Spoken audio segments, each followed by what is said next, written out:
कोई भी भारतीय जनता पार्टी के बी टीम बन के काम करता तो इस सरासर गलत बा। भारतीय जनता पार्टी के कोनो ए या बी या सी टीम के जरूरत नहीं है। बिहार के राजनीति में उबाल आ गई बा कि नीतीश कुमार के प्रभाव ओजा ना चलल, सेंधमारी हो रहा बा। उस सेंधमारी जदयू के भीतर हो रहा बा और जदयू के एक एक करके लोग निकल रहा बाड़े बाहर। भारतीय जनता पार्टी लगातार नीतीश कुमार के अलर्ट कर रहा बा कि तहरा संगे घात तहर अपने आदमी करी हैं। तेजस्वी यादव के साथ घात करे के पूरा तैयारी चल रहा बा।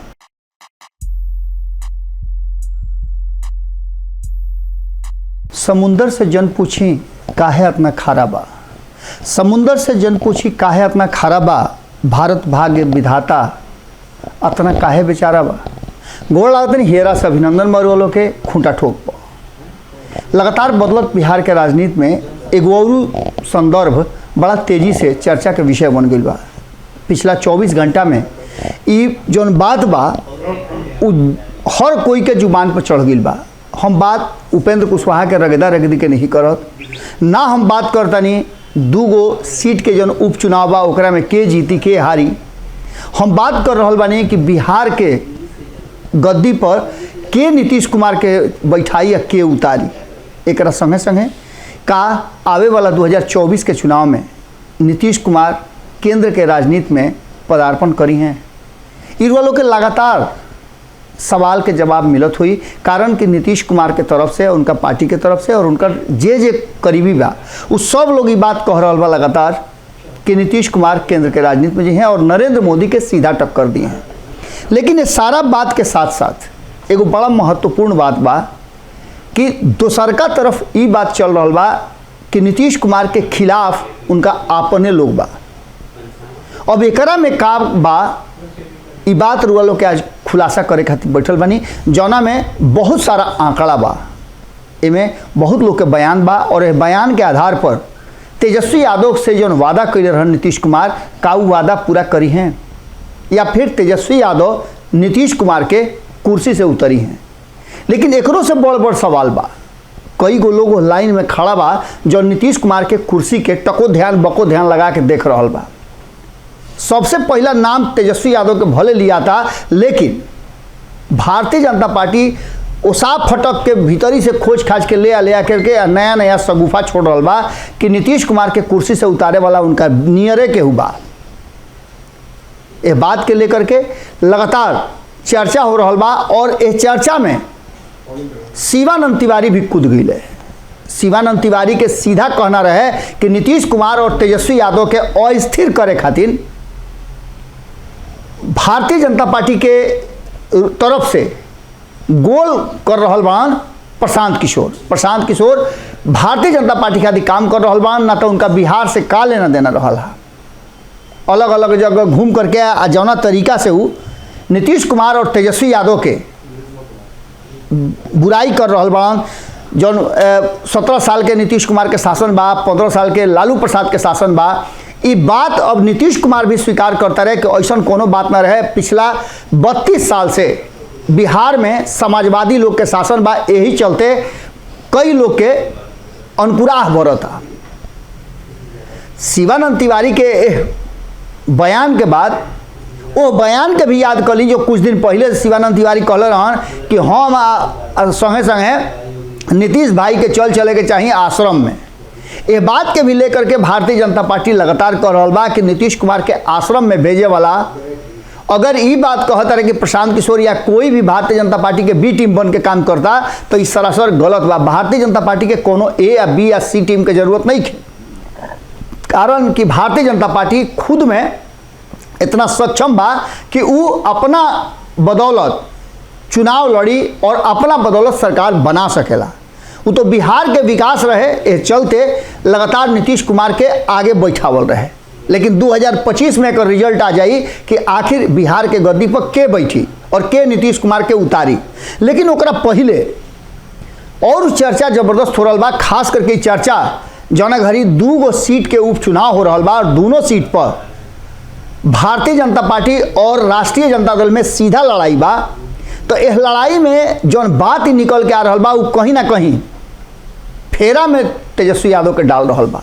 एक तरफ जहां भारतीय जनता पार्टी पूरा दल बल के साथ है, कारण कि अब के अली ओकरा बुझा गई बा कि ओकरा अकेले ही लड़े के बा, कारण कि बोचहा में वो बुझ गई रहे कि संगे रहला के संगे आप और लोग के साथ रहला में का घाटा का नफा होला। लेकिन अब के अली पूरा तैयारी भारतीय जनता पार्टी के अपना स्तर से जौन प्रभारी बाड़े वो पहुँच गए बाड़े, और यहाँ तक ले जौन जानकारी मिलल है कि वो भीतरिया जानकारी है कि भीतरी से एक एक आदमी के छांट चुन बीन के ले आवत रहन, और एक एक बूथ पर कतना वोट भारतीय जनता पार्टी के गईल, कौना तरीका से वोट भइल और के कतना मेहनत कईल, इस सारा आंकड़ा के निकाल रहल बान। एकर मतलब बा कि जमीनी स्तर पे आरएसएस और भारतीय जनता पार्टी ये दोनों सीट के पूरा सर्वे कर रहल बा, जौना से कि तेजस्वी यादव के पलटनिया दिया जा सके। दूसरा तरफ अगर देखी तो तेजस्वी यादव बिल्कुल अलग थलग पड़ गई बड़ी, से बार बार कहता नहीं, लेकिन तेजस्वी यादव के कमजोर मत बुझो। तेजस्वी यादव 2020 के चुनाव में जौना तरीका से खूटा ठोक के आ ई बात कहले रहन कि सबे के हम अकेले नचा देव, वो नचा के दिखौले रहन। बोचहा चुनाव में उनकर जीत भी भइल। हालांकि एकरा पहले दूगो जौन चुनाव भई रहे उपचुनाव, वो चुनाव में भले उनका के जनता दल यूनाइटेड से हार के सामना करे के पड़ल होखे, लेकिन वो घड़ी बड़ा खेल भई रहे। एक तरफ जहाँ कांग्रेस खड़ा रहे, वो ये और भी कई गो दल उनका के हरावे खातिर खड़ा रहन, और संगे संगे नीतीश कुमार के बड़ी मजबूत साथ मिला रहे भारतीय जनता पार्टी के। हालांकि जीत हार के बाद बोचहा में भी ये आकलन भइल, तो यह आकलन भइल कि नीतीश कुमार के प्रभाव ओजा ना चलल। इस सारा बात के लेकर के बिहार के राजनीति में अभी चर्चा का विषय बन गई बा कि नीतीश कुमार के कुर्सी से के उतारी। उपेंद्र कुशवाहा के जौना तरीका से रगेदा रगेदी भइल, और कहल जा रहा बा कि उपेंद्र कुशवाहा भी नीतीश कुमार के साथे आके पछता रहल बान। ई बात भारतीय जनता पार्टी के तरफ भीतरे भीतर जैसे आग ना लहकावल जाला तो ओकरा में धीरे धीरे पहले सुलगावल जाला तब धधकेला, तो धीरे धीरे सुलगावे के शुरुआत भारतीय जनता पार्टी के तरफ से हो गई बा। उपेंद्र कुशवाहा के हाल ही फिलहाल में रुआ देखने की कौना तरीका से ये बात बतावे के कोशिश भारतीय जनता पार्टी कैलस कि तारा मिलल का, नीतीश कुमार के एनडीए से बाहर कैला के तारा का मिलल, फुक्का के फुक्का, और ना तो रगदार पिठिया तारा संग होखे लागल। तारा खातिर सबसे बढ़िया रास्ता रहल हा कि फिर से तू भारतीय जनता पार्टी के तरफ आ जा। लेकिन यह बात के साथ साथ एगो और महत्वपूर्ण बात, और जे सबसे करीबी बा नीतीश कुमार के, कहल जाला कि सबसे करीबी में पहले आरसीपी सिंह रहन। आरसीपी सिंह के जौन स्थिति बा रुआ लोग से छुपल नहीं खे। आरसीपी सिंह जनता दल यूनाइटेड से बड़ी बेआबरू होकर के बाहर अइले, और अब वो बिहार में अलग अलग घूम करके अलग अलग क्षेत्र में जौन संगठन बनौले रहन, वो संगठन के लोग के साथ मुलाकात करता रहे और उनकर स्थिति जाने की कोशिश करता रहे कि जनता दल यूनाइटेड में उनकर का स्थिति बा।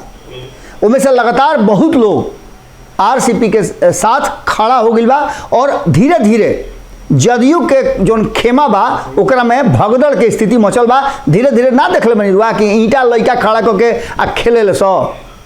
रुआ कभी चिमनी उनी पर जाई तो लइकन के देखब कि ईंटा पर ईंटा ऐसे लगा के आ ओकरा के खड़ा करलन से पहले, और एगो ईंटवा भसौला पर धीरे धीरे सब भस जाला। ओसा ही जौना तरीका से सेंधमारी हो रहल बा, उस सेंधमारी जदयू के भीतर हो रहा बा, और जदयू के एक एक करके लोग निकल रहा बाड़े बाहर। खास करके आरएलएसपी जौन विलय कैले रहे, उपेंद्र कुशवाहा के जौन टीम रहे, वो टीम के उपेंद्र कुशवाहा पर हमला के बाद भीतरे भीतर बड़ा कुपित बा। लेकिन एकरा से बड़ लम्हर बात जौन भारतीय जनता पार्टी कहलस, भारतीय जनता पार्टी के कहना बा कि नीतीश कुमार के कुर्सी पर से उतारे खातिर ललन सिंह लालू प्रसाद से सुपारी ले ले बड़े। ओ बे बात के रुआ कैसे मान ले, और ये बात के दावा भी हो रहल बा कि ललन सिंह जौना तरीका से बयान दे रहल बाड़े, और उहे ललन सिंह हवे जौन कभी नीतीश कुमार के पेट के दांत देखत रहन, आज वो भाजपा के पेट के दांत देखे के तैयारी करता रहन। उहे ललन सिंह हवे जौन नीतीश कुमार से अलगा होकर के फारका होकर के आ नीतीश कुमार के हरावे की कोशिश कैले रहन। लेकिन भारतीय जनता पार्टी कभी नीतीश कुमार के सामने खड़ा ना भई। बात उतने पर नहीं रुकत, एकरा अलावे कहल जा रहा बा कि जौना तरीका से सीक्रेट एजेंट बन के लालू प्रसाद के अब ललन सिंह काम करता रहे, वो बदला लिहल चाहता रहे वो घड़ी के जना घड़ी आरसीपी सिंह के केंद्रीय मंत्रिमंडल में शामिल करा करके ललन सिंह के छोड़ दिहल गई रहे। हालांकि ललन सिंह के अध्यक्ष बनावल गई और जेकरा जेकरा के पार्टी के अध्यक्ष बनौले नीतीश कुमार, वो कुल लोग के स्थिति रुआ देख ली, अंगुरी पगिना जी हैं। शरद यादव के का भइल, कहाँ बाड़े, कौना स्थिति में बाड़े, इ रुआ लोग के पता बा। वो पार्टी के अध्यक्ष रहन और यहाँ तक ले कि वो एनडीए के कोऑर्डिनेटर भी रहन, आरसीपी सिंह के अध्यक्ष बनौले। उनकर स्थिति का बा रुआ लोग से छुपल नहीं खे। एक के आदमी तो बाड़े जौन की अध्यक्ष बनला के बाद, अध्यक्ष कुर्सी से हटला के बाद भी टिकल बाड़े, अपन खूटा मजबूत गढ़ले बाड़े सीएम के कुर्सी पर, नीतीश कुमार बाड़े। अब की हाली कहल जा रहा बा कि ललन सिंह के बात भीतरे भीतर बुझा गई बा कि इनको दिन निकचाइल बा, ओकरा पहले अपना खातिर नीतीश कुमार लेखा एगो मजबूत कुर्सी में खूंटा गाड़ के अपना खातिर कर ली। और यह कारण बा कि भारतीय जनता पार्टी लगातार नीतीश कुमार के अलर्ट कर रहा बा कि तहरा संगे घात तहर अपने आदमी करी हैं। इनमें कितना सच्चाई बा और भारतीय जनता पार्टी कौना तरीका से ये सब बात कह रहा बा, ओकरा लगे का प्रमाण बा, ये तो भारतीय जनता पार्टी के लोग बताई। लेकिन पब्लिक डोमेन में ये पूरा बात बा और एगो निजी चैनल के साथ, अखबार के साथ बातचीत के दौरान भारतीय जनता पार्टी के नेता ये बात के प्रवक्ता लोग कह रहा बा। एकरा साथ साथ ये भी बात कहल जा रहा बा कि जौना तरीका से चिराग पासवान, जीतन राम मांझी, मुकेश सहनी एक्ट कर रहा बाड़े, उहो ये बात के तरफ इशारा कर रहा बा कि ये लोग तबे तक नीतीश कुमार के साथे बा जब तक ले नीतीश कुमार मुख्यमंत्री के कुर्सी पर बा। सबसे बड़ बात कि नीतीश कुमार संगे घात हो गई जब वो केंद्र के राजनीति में जाए खातिर बात कैले। भारतीय जनता पार्टी के भी कहना बा कि मुख्यमंत्री के कुर्सी छोड़िए, ओकरा बादे न होने जाइए। तो काहे नहीं खन मुख्यमंत्री के कुर्सी छोड़ करके और प्रधानमंत्री के उम्मीदवारी में दौड़ल। ये बात के लेकर के एकरा अलावे भारतीय जनता पार्टी की तरफ से एक और भी बात सामने आ रहा बा कि उपचुनाव में तेजस्वी यादव के साथ घात करे के पूरा तैयारी चल रहा बा। और यह कारण बा कि जनता दल यूनाइटेड के भीतर नीतीश कुमार खलबली मचौले बा। जे कुछ भी हो रहा बा आपस में टकराव, ओकर असर तेजस्वी यादव के उम्मीदवार पर निश्चित रूप से पड़ी। यह कारण बड़ुए कि तेजस्वी यादव के साथ नामांकन के समय में ना मोकामा में केहू लौकल बड़हन लमहर नेता, आ ना केहू गोपालगंज में लौकल। गोपालगंज के लड़ाई भी तेजस्वी यादव के अपने लड़े के बा, उजा तो उनकर लड़ाई भाजपा के साथ साथ अपना मामा से भी बा और AIMIM से भी बा। अब देखे वाला बात हुई कि नीतीश कुमार के लगे जो वोट बा, वो वोट के नीतीश कुमार कैसे ट्रांसफर करवाओ तारे कि निखन करवाओ। कारण कि नीतीशो कुमार के डर बा कि कहीं दोनों सीटवा जीत के चल आई हैं तो उनके पर गाज गिरे लगी। ऐसे एगो उम्मीदवार तेजस्वी यादव भी बाड़े नीतीश कुमार के कुर्सी पर उतारे के। यही चलते भारतीय जनता पार्टी लगातार कई लोग के नाम सामने रखते हुए अब की हाली चुनाव में चिराग पासवान के अपन उम्मीदवार ना उतारना और मुकेश सहनी के अपन उम्मीदवार ना उतारना, ये जरूरी नहीं है कि ना उतारला के फायदा तेजस्वी यादव के मिल जाई और ना उतारला के फायदा भारतीय जनता पार्टी के मिल जाई। ये पूरा लड़ाई में एक बात साफ बा कि अगर तेजस्वी यादव दोनों सीट ना जीतले तो ओकरा बाद जो भारतीय जनता पार्टी के कहना बा कि सीट तो दोनों हमनिए के केल जीतब जा, लेकिन नीतीश कुमार के कुर्सी बचावल भी बड़ा मुश्किल हो जाई। कारण कि ललन सिंह पूरा एक्शन में आगे बढ़े और उपेंद्र कुशवाहा के साथ जो जदयू के लोग कइल ओकरों के लेकर के उ खेमा नाराज बा। एकरा मतलब कि जदयू के भीतर फिर से बड़ी भयंकर रार छिड़ गई बा और एकरा के लेकर के अब चर्चा जबरदस्त हो रहा बा। ये पूरे विश्लेषण में रुआ लोग यही बतावे कोशिश कहीं कि कैसे बिहार के राजनीति में उबाल आ गई बा और खास करके 2 सीट पर जब तक ले चुनाव के परिणाम नहीं क्या होत बिहार के राजनीति और औजाई रही और असही गरमात रही। एक से एक बयान आई और ये बयान में देखे के बा कि केकर टिकट सुरक्षित बा आ केकर टिकट कहाँ से कट जाई। कारण कि एक से एक लोग पर जो सबसे करीबी बा और कहल भी जाला कि सियासत में ना केहू अस्थाई दोस्त होला ना केहू दुश्मन होला।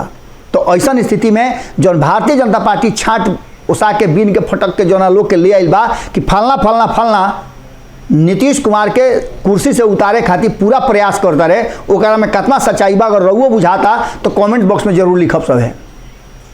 संगे संगे रुआ लोग से निहोरा बा कि हमनी के 10,000 के क्लब में पहुँचे जा रहल बन जा। हमनी के परिवार जौन बा 10,000 के होके जा रहल बा। रुआ भी अपना हित नाता गोतिया पटदार संगी सलेहर जे भी बा ओकरा से आग्रह करी और उनका से कहीं कि भोजपुरी के निठाह चैनल ये बा। बाकी जहाँ तहाँ तो वह मेरावल भेटाई रुआ, लेकिन खाँटी भोजपुरी यही खूटा ठोक पर भेटाई। सब्सक्राइब कर ली सब है आ घंटिया दबा दे तो मैं खबर फ्री में बिल्कुल मुफ्त में सेतिया में रुआ लोग लगे पहुँचत रही। फिर काल भेंट करब। गोड़ लागत।